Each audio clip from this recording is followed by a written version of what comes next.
এখন বাজে 2:20 আর আমি এখান থেকে একটা বাইং সাইডের পজিশন পাঞ্চ করেছি। সিম্পল স্মার্ট মানি লজিক ফলো করে এখানে বাইং সাইডের ট্রেডটা নিয়েছি। আর এখন আমার প্রফিট রানিং চলছে $60 এই হচ্ছে আমার রিয়েল অ্যাকাউন্ট। আর আমার রিক্স রিওয়ার্ড যদি তোমাদের দেখায়, রিক্স রিওয়ার্ড হচ্ছে 1:4। So let's see what happen. তো এখন বাজে 3:03 আর মার্কেট ফাইনালি আমার টার্গেট ডান করে দিয়েছে। আর এখন প্রফিট রানিং চলছে $180 কাছাকাছি, যেটা ইন্ডিয়ান রুপিসে হয় 17-18 হাজার টাকা। এই হচ্ছে আমার রিয়েল অ্যাকাউন্ট। আর বেশিক্ষণ হোল্ড করবো না, প্রফিটটা আমি বুক করে নিই। আর প্রফিটটা বুক করে তোমাদের ট্রেডটা নেওয়ার পেছনে লজিকটা আমি একবার এক্সপ্লেন করে দিচ্ছি। তোমরা যদি দেখো এখানে একটা সাপোর্ট জোন রয়েছে, এই যে সার্কেল করা রয়েছে এটা কিন্তু একটা সাপোর্ট জোন, কারণ এখান থেকে কিন্তু বায়ার্স অ্যাক্টিভেট রয়েছে, তাই এখানে একটা সাপোর্ট জোন ড্র করেছি।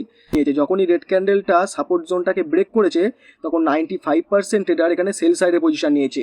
আর তারা স্টপ লস কোথায় রেখেছে? তারা স্টপ লস রেখেছে ওপরে, এই যে রেড ক্যান্ডেলটা, এই রেড ক্যান্ডেলের ওপরে তাদের স্টপ লস রেখেছে। বাট স্মার্ট মানি কি করেছে? স্মার্ট মানি সবসময় রিটেলার্সের অপোজিট সাইডে ট্রেড নেয়। সো সেই বেসিসে আমি এখানে বাইং সাইডে একটা ট্রেড পাঞ্চ করেছি। আর আমার রিক্স রিওয়ার্ড ছিল 1:4। সো মার্কেট ফাইনালি রিক্স রিওয়ার্ড ডান করে দিয়েছে। সো এটাই ছিল আজকের ট্রেড লজিক। আর তোমরা যদি এরকম লার্নিং ভিডিও ডেলি পেতে চাও তাহলে অবশ্যই চ্যানেলটি সাবস্ক্রাইব করে দিও। So thanks for watching this video.